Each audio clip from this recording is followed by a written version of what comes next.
আল্লাহ এবং রাসূলের সন্তুষ্টির জন্য দুই একটা কথা বলবো, আপনারা শুনবেন তো? আল্লাহ কবুল করো, সকলে বলো আমিন। আপনাদের বাড়িতে কোরআন শরীফ আছে? অনেকের ঘরে এটা একেবারে কভার করে রাখা দিয়েছে, আছে না নাই? রমজান মাস আসলে পড়বো আর কি, এছাড়া পড়ার দরকার নাই, আছে না? আছে না? অথচ কোরআনুল কারীম সবসময় আপনার আমার পড়া উচিত, সবসময় পড়ার দরকার। এটাকে বাক্স করে গুদামজাত করে তামাশা চাওয়ার জিনিস নয়, এটাকে চুম্বন করার জিনিস, এটাকে আদর করার জিনিস, কোরআন পড়ার জিনিস, মোহাব্বত করার জিনিস, আমল করার জিনিস, এটাকে বাক্সবন্দি করে রাখার জিনিস। যারা বলছেন, যারা বুঝেন তারা বলেন কোরআনকে কি বাক্সবন্দি করে রাখার জিনিস? আল্লাহ পাক আমাদের সবাইকে কোরআন বোঝার, কোরআন পড়ার, কোরআন অনুযায়ী আমল করার, জিন্দেগি গঠন করার তৌফিক দান করুন, আমিন। কোরআনুল কারীমে বিসমিল্লাহির রহমানির রহিম আছে, আছে পবিত্র কালামুল্লাহ শরীফে বিসমিল্লাহির রহমানির রহিম একবার নয়, দুইবার নয়, 114 বার কোরআনে বিসমিল্লাহ আছে। যারা বুঝেছেন তারা বলেন কোরআনুল কারীমে বিসমিল্লাহির রহমানির রহিম কয়বার আছে? 114 বার। কোরআনে সূরা কয়টি? 114টি।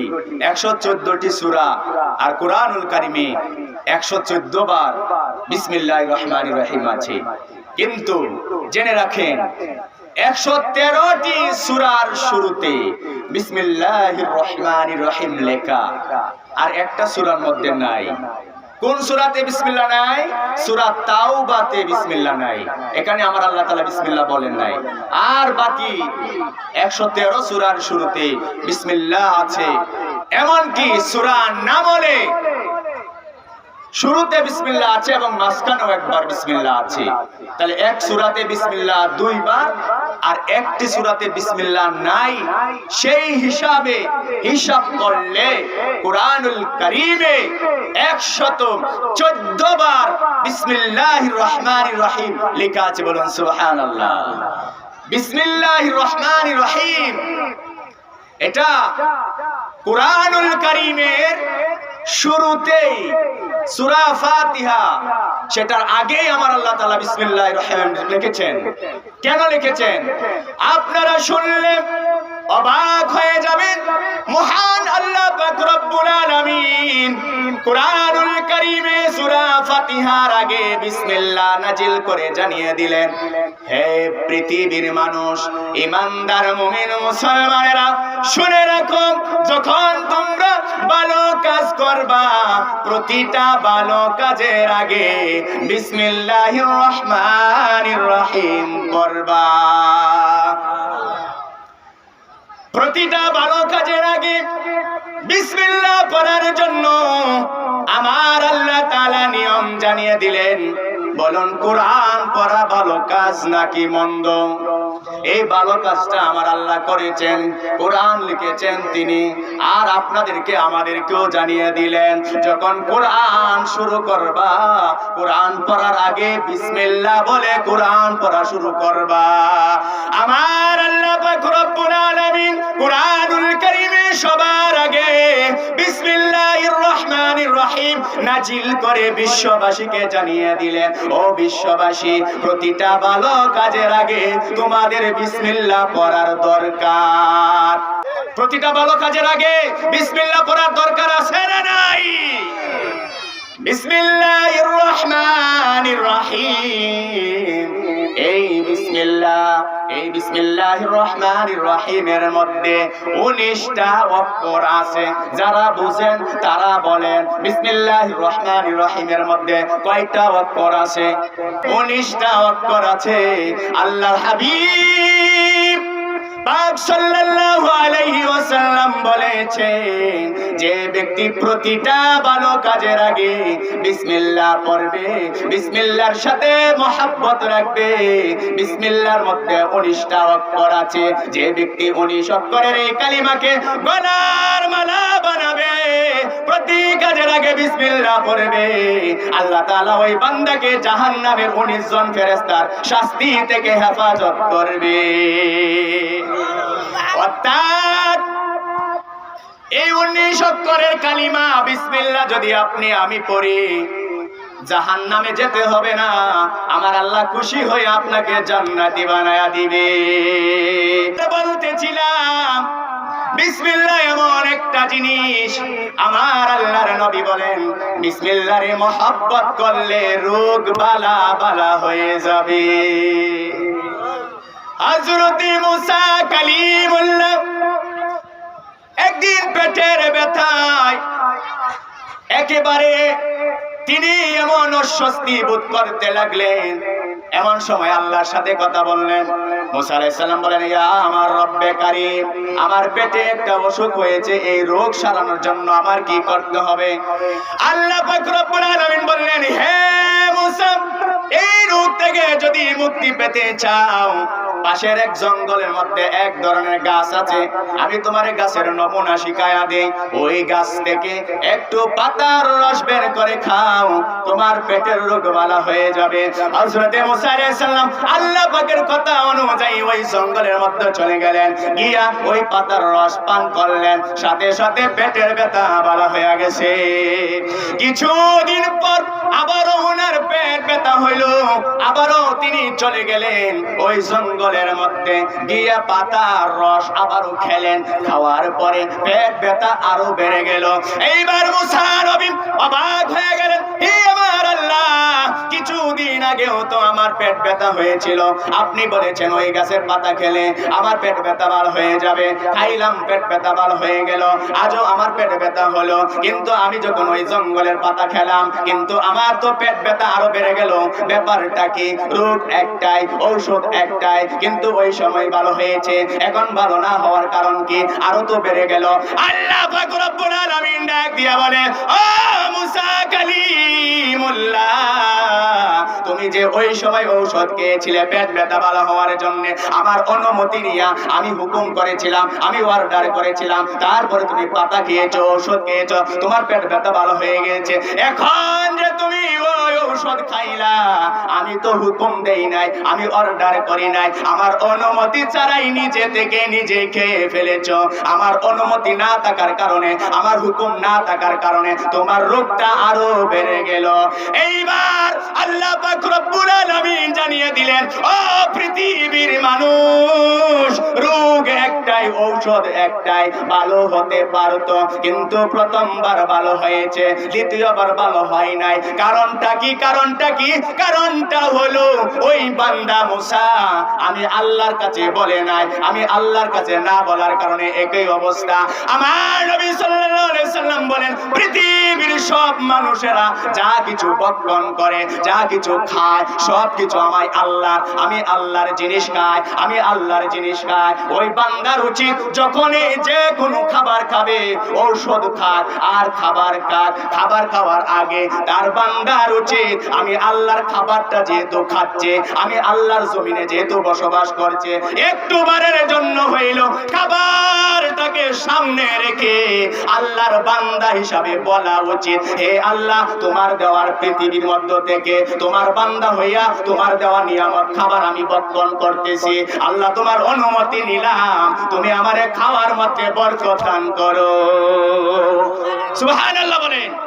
এই শুনেন, আজকে ওয়াজের মধ্যে আমি কিছু দিতে পারি আর না পারি, কিছু বুঝাইতে পারি আর না পারি, একটা কথা আমি আপনাদের পায়ে ধইরা বইলা দিয়ে যাই, বলুন আমরা আপনারা বান্দা কার?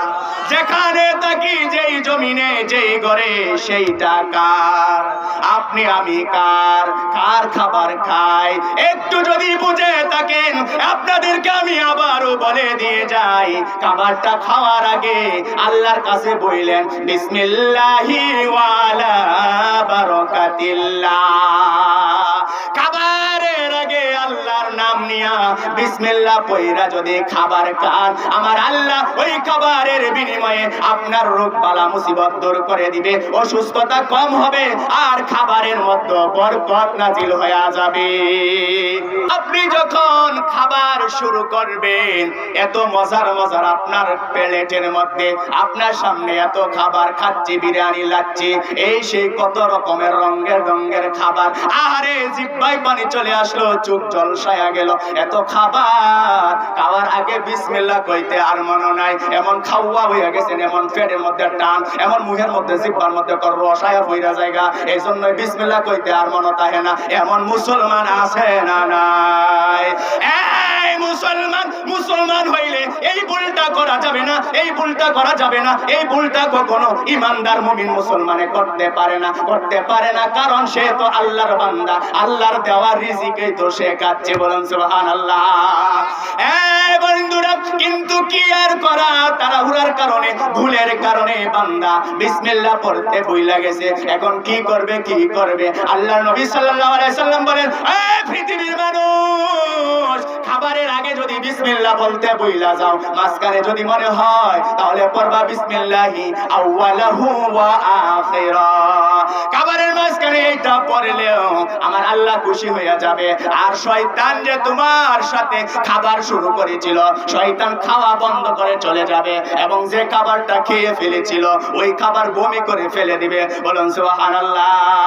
হাদিস শরীফের মধ্যে আছে, সুনানে তিরমিজির মধ্যে আম্মা জান আয়েশা সিদ্দিকা রাদিয়াল্লাহু তাআলা আনহা বলেন, আমার নবী সাল্লাল্লাহু আলাইহি ওয়াসাল্লামের সাথে 6 জন সাহাবী খেতে বসছিলেন, এমন সময় একজন গ্রাম্য কৃষক মানুষ চলে আসছে, আয়েশা খাবার শুরু করে দিয়েছে, বিসমিল্লাহ বলে নাই, অল্প সময়ের মধ্যে খাবার শেষ হয়ে গিয়েছে, মানুষের পেট ভরে নাই। আমার নবী সাল্লাল্লাহু আলাইহি ওয়াসাল্লামের সাহাবী এবার শেষ পর্যায়ে বলে ফেলল, বিসমিল্লাহি আউয়ালাহু ওয়া আখিরা। আল্লাহ গো, আমি তো খাওয়ার আগে বিসমিল্লাহ পড়তে মনে নাই, এক বুদাম খাইয়া লাইছে, অন বিসমিল্লাহ পড়তে মনে হইছে, আল্লাহ আমি এবার বিসমিল্লাহ, আমি ভুল সংশোধন করলাম, আল্লাহ তুমি আমার এই ভুলের কাশারাত দিয়ে আমি বিসমিল্লাহ পড়লাম, বিসমিল্লাহকে কবুল করে খাবারের মধ্যে বরকত দান করে দাও।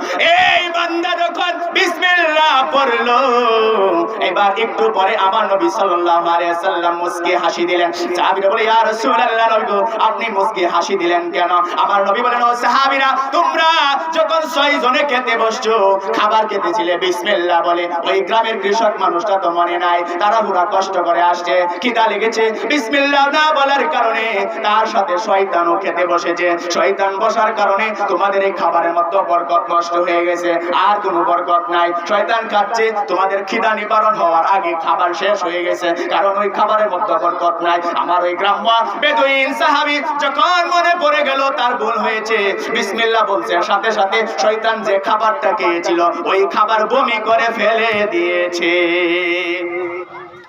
অন্য হাদিসের মধ্যে আছে, বান্দা যখন বিসমিল্লাহ বলে খাবার শুরু করে, শয়তান খাইতে পারে না, আর বিসমিল্লাহ যদি না কয় শয়তান খায়, বলেন নাউজুবিল্লাহ। এবার আপনারা একটু বিচার বিবেচনা করে বলুন, খাবারের আগে বিসমিল্লাহ পয়রা শয়তান রে খেদাইবেন, নাকি লুবো পয়রা খাবার খাইয়া শয়তান রে বন্ধু বানায়া একসাথে বৈশা খাইবেন? বিসমিল্লাহ পড়ার দরকার আছে নি? খাবার আগে বিসমিল্লাহ পড়বেন, বিসমিল্লাহ পড়ার দরকার আছে। শয়তান মুসলমানের সাথে বসে বসে খায়, এটা কতটা নির্লজ্জ কথা, কতটা জঘন্য কথা। একটা মুসলমানের সাথে শয়তানের সম্পর্ক থাকতে পারে? মুসলমান থাকতে পারে? এজন্যই আমার নবী সাল্লাল্লাহু আলাইহি ওয়াসাল্লাম বলেছেন, খাবারের আগে বিসমিল্লাহ পড়বা, না পড়লে শয়তান তোমার সাথে খাবে। এজন্য হাদিসের মধ্যে আছে, বিভিন্ন কিতাবে বিভিন্ন রেফারেন্সে আছে, এক শয়তান আরেক শয়তানের সাথে দেখা হলো, একটা মোটা শয়তান আর একটা চিকন শয়তান। মোটা শয়তানটা কয়, এই বন্ধু, কি তোর অবস্থা, একেবারে হ্যাংলা পাতলা হয়ে গেছো, কারণটা কি?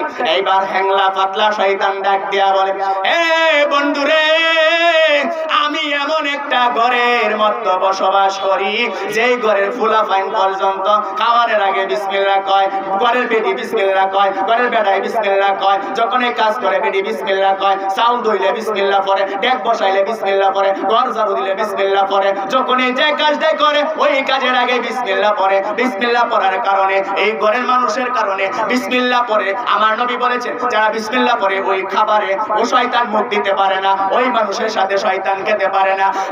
এই মোটা ওই ফেতলা বন্ধুরে শোন শোন, ওই ঘরের বেটা বেটি ফুলা ভাই সবাই মিল্লা বিসমিল্লাহ পড়ার কারণে আমি তাদের সাথে খাইতে পারি না, অংশ নিতে পারি না, না খাইতে আজকে আমি হ্যাংলা পাতলা হয়ে গেছি। এবার বন্ধুরে তুই এবার বল তুই কেমনে মোটা হইছ? ওই শোন আমি কেমনে মোটা হইছি। আমি এমন একটা রাক্ষসের ঘরে থাকি যে ঘরের বেটাও বিসমিল্লাহ পড়ে না, বেডিও বিসমিল্লাহ পড়ে না, ফুলাহাইনও বিসমিল্লাহ পড়ে না, খাওয়ান পাইলে খাওয়ার মতো খালি খাইতে দেয়, পেটটা খালি রাক্ষসের মতো পড়তে দেয়, নাই বিসমিল্লাহ, বেডিও নাই বিসমিল্লাহ, ফুলাহাইনও নাই বিসমিল্লাহ, ওই ঘরে আমি শয়তানও খাই। এই জন্যই আমি আজকে মোটা হয়ে গেছি। কথাগুলি বিষের মতো লাগতে পারে, খারাপ কথা লাগতে পারে, সারা পৃথিবী ভ্রমণ কইরা দেখেন বিসমিল্লাহর চেয়ে বড় ওয়াজ হতে পারে? বিসমিল্লাহর কারণে কবরের আযাব বন্ধ হয়ে যায়। বলেন না সুবহানাল্লাহ। হযরত ঈসা রুহুল্লাহ এক কবরের পাশ দিয়ে যাচ্ছিলেন, যেতে যেতে তিনি দেখলেন ওই কবরের মধ্যে আযাব হচ্ছে। ঈসা রুহুল্লাহ আবারও যখন ওই কবরের পাশ দিয়ে যাচ্ছিলেন, এমন সময় দেখেন এই কবরের মধ্যে যেটাতে আযাব হচ্ছিল এটাতে আবার শান্তির বাতাস। এইবার হযরত ঈসা রুহুল্লাহর মনের মধ্যে কৌতূহল জাগলো, হে আমার মহান মালিক, যাওয়ার সময় দেখলাম কবরে আযাব, এত শাস্তি দেওয়া হচ্ছে, আসার সময় দেখি একেবারে শান্তির বাতাস। ঘটনাটা কি একটু জানতে আমার মন চায়। আল্লাহ পাক রব্বুল আলামিন ডাক দিয়া বলে, ও আমার বন্ধু ঈসা রুহুল্লাহ, তুমি যেই কবরের পাশ দিয়ে যাচ্ছিলে ওই কবরের মধ্যে এমন একটা লোক আছে, যে লোকটা ইন্তেকালের আগে তার স্ত্রী ছিল সন্তান সম্ভবা, সন্তান হবে, সন্তানকে স্ত্রীর গর্ভে রেখে এই লোকটা মারা গিয়েছে। আর এই লোকের স্ত্রী আজ ওই সন্তান প্রসবের কয়েক বছর পর বাচ্চা পড়ালেখার উপযুক্ত সময় হয়েছে, মা পাশের এক মাদ্রাসায় মক্তবে নিয়া উস্তাদের কাছে দিয়েছে।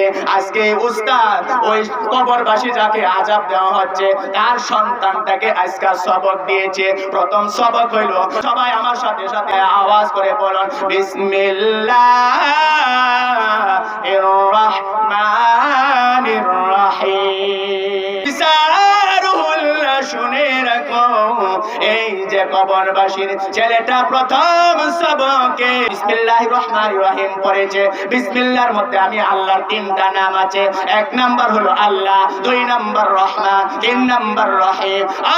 ঈসা রুহুল্লাহ শুনো শুনো শুনো, যে ছেলেটা ছোট্ট ছেলেটা বলল আমি আল্লাহ হইলাম রহমান, আমি আল্লাহ হইলাম রহিম, আল্লাহ রহমান রহিম এর মানে হইল দয়ালু দয়ালু দয়ালু দয়ালু। ও ঈসা রুহুল্লাহ, এই সন্তান বলে আমি দয়ালু যদি হই তার বাবারে কবরে কেমনে আযাব দে?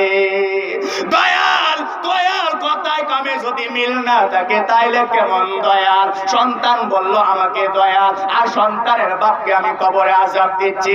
আমি রহমান রহিম, আমার অন্তরের মধ্যে থেকে গেল বিসমিল্লাহির রহমানির রহিম। যেই ছেলেটা পড়ে ওই ছেলের বাবাকে কবরে আযাব দিতে পারি না। একটু দূরে সরে পড়ি, আল্লাহুম্মা সাল্লি আলা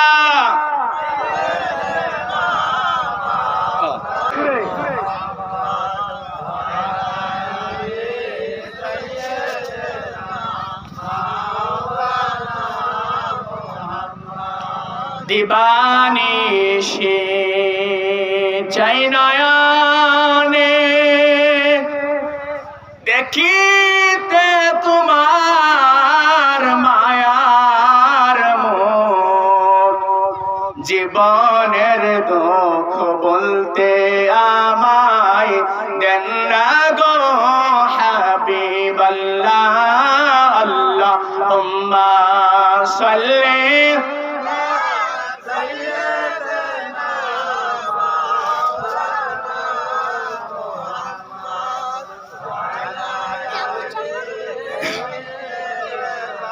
মাওলানা মুহাম্মদ মুহাম্মদ বিসমিল্লাহির রহমানির রহিম পড়লে আযাব আসতে দেরি করে। আল্লাহ পাকের পয়গম্বর মুসা কালিমুল্লাহ আমার আল্লাহ পাক রব্বুল আলামিনকে ডাক দিয়া বলে, হে মহান মালিক, আপনি যে আমাকে দিনের দাওয়াত দেওয়ার জন্য বলেছেন, আপনি বলেছেন ফেরাউনের কাছেও দিনের দাওয়াত লয়ে যাইতাম। আমি বাবু নমুনা বুঝে গেছি, ওই ফেরাউন রে যতই দিনের দাওয়াত দেয়, এই ফেরাউন তো ইসলাম গ্রহণ করবে না, কালিমার দাওয়াত গ্রহণ করবে না, আপনাকে মানবে না, আমি বুঝে গেছি।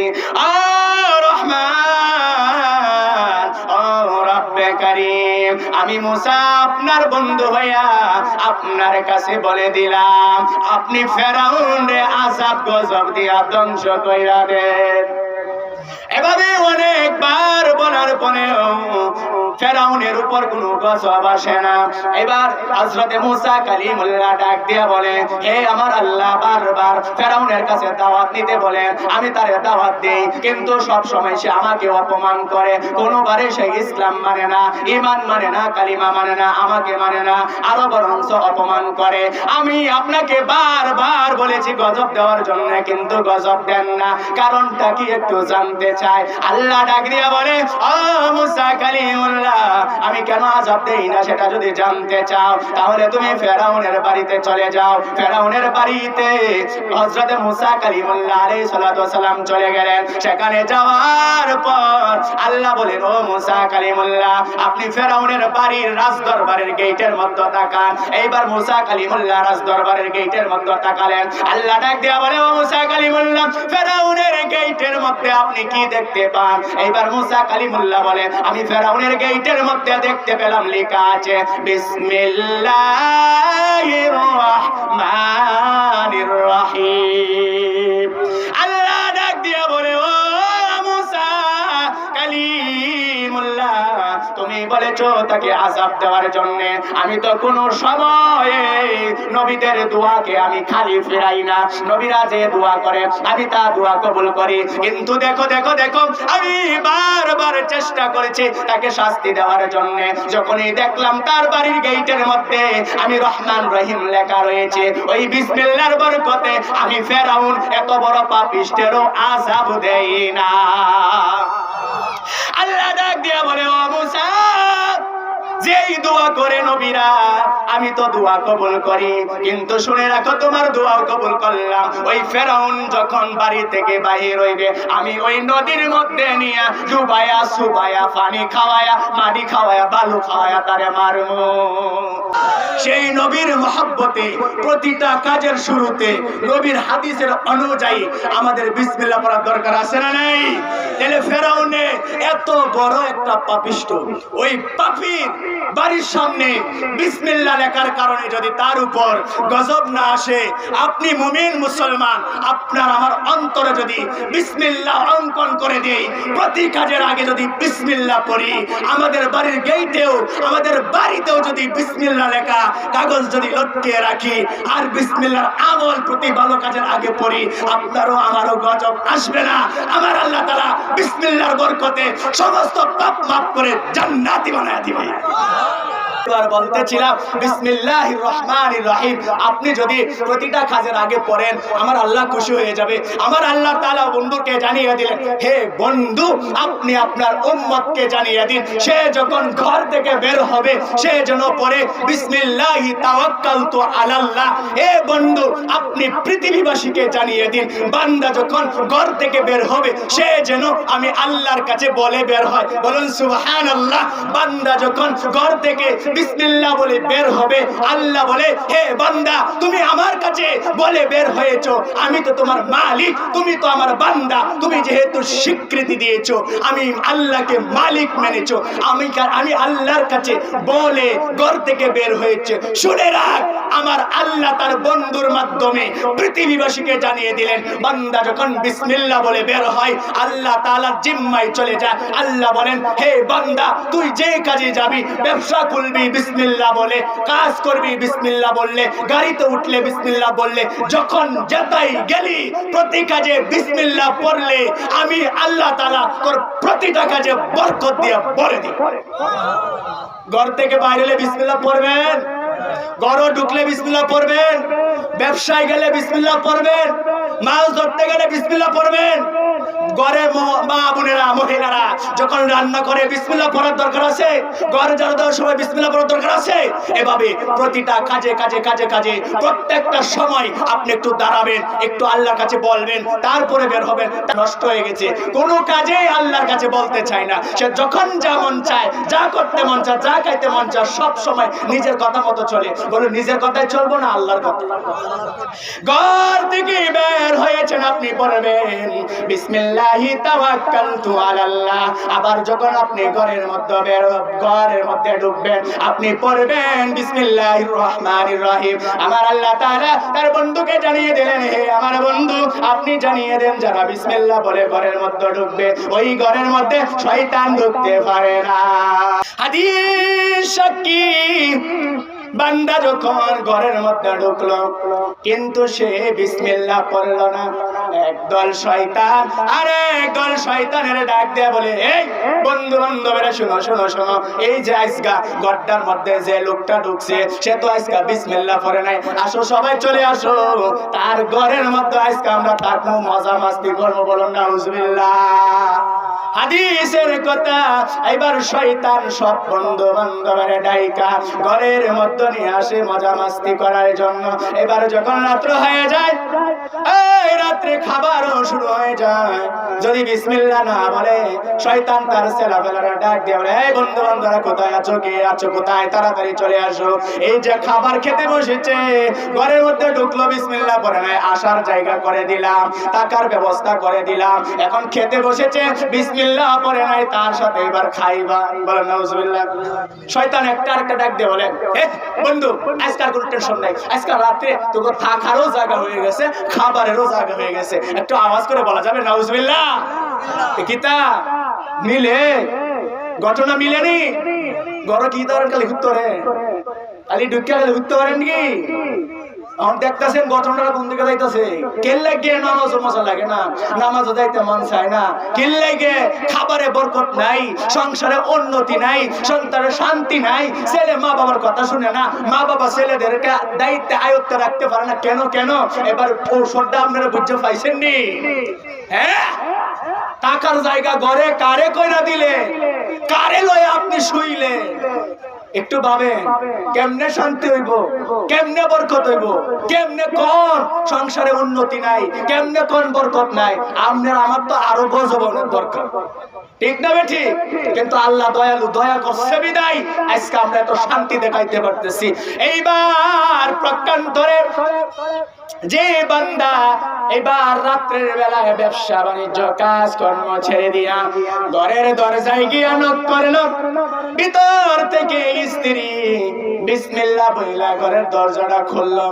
আপনিও নবাব সাহেব যখন ঘরের ভিতরে ঢুকলেন বিসমিল্লাহ বইলা ঢুকলেন, হাত মুখ ধুইয়া এবার খাবারের সময় হয়েছে রাতের বেলায়। আপনি যখন খাবেন, খাওয়া শুরু করার আগে আপনি যদি বলেন বিসমিল্লাহি ওয়া আলা বারাকাতিল্লাহ, এইবার শয়তানের দলবল নেতার মধ্যে ডাক দিয়ে কয়, ও আমার ছেলেফেলেরা নাই, ও আমার বন্ধু বান্ধবেরা শুনে রাখ, এই ঘর আজকে এমন একটা ঘরের মধ্যে আসলাম যেই ঘরের লোকটা ঘরের দরজা দিয়ে ঢুকলো পড়লো বিসমিল্লাহ, যেই ঘরের মহিলাটা ঘরের দরজা খুললো পড়লো বিসমিল্লাহ, আর এই ঘরের মানুষেরা খেতে বসেছে পড়লো বিসমিল্লাহ। শুনে রাখ, শুনে রাখ, আজকে আমি তোদের নেতা হইয়া বলি, এই ঘর আজকে তোদের চাকারও জায়গা হলো না, খাওয়ারও জায়গা হলো না। একদম ছেলেফেলেরা ডাক দিয়া বলে, আরে বন্ধু মনে বড় কষ্ট, আজকে কার গরু আইলা, যার গরু আইছে, আরে আজকে আমাকে টাকা রোজাগা দিল না, খাওয়ানো রোজাগা দিল না, আফসোস বাইরে এই বাইরে সব মিলে বের হয়ে গেল। তাহলে এই হাদিস প্রমাণ করলো যে ঘরে বিসমিল্লাহ পরে ঢোকা হয়, যে ঘরে বিসমিল্লাহ বলে খাওয়া শুরু করা হয়, ওই ঘরে শয়তান ঢুকে না, শয়তান থাকে না। আর শয়তান না থাকলে এই ঘরের মধ্যে আমার আল্লাহ বরকত দিয়া ভরপুর করে দিবে, বলে সুবহানাল্লাহ। আমি যেহেতু নেত্রকোনার মানুষ, নেত্রকোনা নিয়ে একটু কথা কইয়া যায়। আল্লাহর ওলি আল্লামা কমরউদ্দিন রুমি রাহমাতুল্লাহ আলাইহি আল্লাহ পাক রব্বুল আলামিন দ্বীন ইসলাম কায়েম করার জন্য, প্রচার প্রসার করার জন্য নেত্রকোনার জমিনে পাঠায়া দিলেন। এবার আল্লামা কমরউদ্দিন রুমি রাহমাতুল্লাহ আলাইহি তার নিজের বাড়ি ঘর ছেড়ে দিয়ে, ধন সম্পদ ছেড়ে দিয়ে, পরিবার পরিজন সব কিছু ছেড়ে দিয়ে, স্ত্রী তো গ্রহণই করেন নাই, পরিবার পরিজন আত্মীয় স্বজন সব কিছু ছেড়ে দিয়ে নিজের জীবনটাকে ইসলামের জন্য বিসর্জন করার জন্য আমাদের নেত্রকোনার মধ্যে চলে আসে। সুবহানাল্লাহ। নেত্রকোনার জমিনের মধ্যে যখন আল্লামা কমরউদ্দিন রুমি রাহমাতুল্লাহি আলাইহি আসলেন, তার সঙ্গীদেরকে লইয়া তাবু গাড়লেন। তাবু গাড়ার পরে এলাকার মানুষেরা দেখলেন এই যে এক ধরনের লোক কোথায় থেকে আসলো, যাদের কথার সাথে আমাদের কথার মিল নাই, যাদের কাজের সাথে আমাদের কাজের মিল নাই, কি কাণ্ড কারখানা করে, এমন কাণ্ড কারখানা করেওয়ালা লোকেরা কোথায় থেকে আসলো, এইটার নালিশ লইয়া চলে গেল ওই নেত্রকোনা জেলার মধ্যে মদনপুরের যে বাদশা ছিল, বাদশার কাছে চলে যাওয়ার পরে বলেন, হে বাদশা মশাই, আমাদের এই এলাকার মধ্যে কোথায় থেকে এক ধরনের আজব লোক এসেছে, তাদের কি কর্মকাণ্ড একদমই আমাদের সাথে মিলে না, আমাদের এই এলাকাটাকে নষ্ট করে ফেলতে পারে, মানুষদেরকে বিপদে ফেলে দিতে পারে, আপনার কাছে নালিশ করলাম, একটা কিছু করুন। এইবার রাজা বলে দিলেন, ও ছেলেপেলেরা শুনে রাখো, ওই যে অতিথি যে এসেছে কোথায় থেকে এসেছে সেটা জানার জন্য আমার কাছে এই দরবেশদেরকে নিয়ে আসো। আল্লামা কমরউদ্দিন রুমি রাহমাতুল্লাহ আলাইহি তার সঙ্গীদেরকে সহ ওই রাজার দরবারে নিয়ে যাওয়া হলো। রাজার কাছে নিয়ে যাওয়ার পরে রাজা বলেন, কোথায় থেকে এসেছো, কি নাম তোমার, কি উদ্দেশ্য নিয়ে এসেছো? এবার আল্লামা কমরউদ্দিন রুমি রাহমাতুল্লাহ আলাইহি বলেন, আমি একমাত্র আল্লাহ পাকের ইসলাম প্রচার করার জন্য এইখানে আসছি, দ্বীনের দাওয়াত দিব, কোরআনের দাওয়াত দিব, হাদিসের দাওয়াত দিব, আল্লাহর কথা বলবো, নবীর কথা বলবো, কারণ একমাত্র আল্লাহর ধর্মটা হইল পৃথিবীর মতো খাঁটি ধর্ম। সুবহানাল্লাহ। কোরআনুল কারীমে আল্লাহ তাআলা বলেন, ইন্নাদ দীনা ইনদাল্লাহিল ইসলাম, আল্লাহর কাছে একমাত্র পছন্দের ধর্মের নাম হলো ইসলাম। এইবার নেত্রকোনার ওই রাজা বলল, তুমি যে একমাত্র আল্লাহর ধর্ম প্রচার করার জন্য আসছো, তোমার ধর্মটা সঠিক নাকি আমাদের ধর্মটা সঠিক, এটা যদি প্রমাণ করতে হয় তোমাকে একটা পরীক্ষা নিব। এবার পরীক্ষার জন্য তিনি বললেন, তোমাকে আমি এক গ্লাস পানি দিব, এই পানিটার মধ্যে বিষ মিশানো থাকবে, এই পানিতে বিষ মিশানো থাকবে, বিষ মিশানো পানি যদি তুমি খেয়ে হজম করতে পারো তাহলে বুঝবো তোমার এই যে তরিকাটা, তোমার যে প্রচারটা, ইসলামটা সেটা সত্য, আর নয়তো বুঝবো তোমারটা বলার তোমাকে শাস্তি দেওয়া হবে।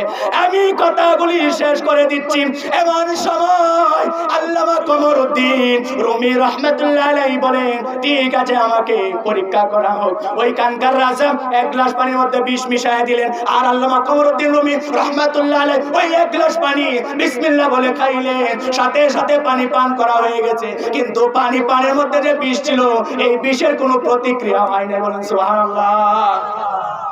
এইবার নেত্রকোনার ওই রাজা বলেন, ও আমার সঙ্গী সাথীরা শুনে রাখো, আমি বুঝে গেছি ওই রুম দেশ থেকে যে ইসলাম প্রচার করার জন্য এসেছে, এই ইসলামটা সত্য, কারণ ওই পানির মধ্যে বিষ মিশানো ছিল, ওই বিষ মিশানো পানি সে হজম করতে পারছে, আর যদি হজম করতে না পারতো বুঝতাম এই ধর্মটা বাতিল, যেহেতু হজম করতে পারছে এই জন্য আমরা সবাই কালিমা পড়া মুসলমান হয়ে যাব। এজন্যই কিতাবের মধ্যে প্রমাণ আছে, ইসলাম প্রচারে যখন আল্লামা কমরউদ্দিন রুমি রাহমাতুল্লাহি আলাইহি নেত্রকোনার জমিনে আসলেন পরীক্ষার জন্য, সেখানকার রাজা পানিতে বিষ মিশিয়ে দিলেন, আর ওই পানি আল্লামা কমরউদ্দিন রুমি রাহমাতুল্লাহি আলাইহি বিসমিল্লাহ বলে পান করার কারণে বিষ কোনো ক্ষতি করতে পারে নাই। আর নেত্রকোনার জমিনে বিসমিল্লাহর বরকতে ইসলাম প্রচার প্রসার সহজ হয়ে গেল। সেই বিসমিল্লাহর সাথে মহব্বত রাখতে হবে কি হবে না? আল্লাহ তাআলা আমাদের সবাইকে কবুল করুক। সকলে বলুন আমিন।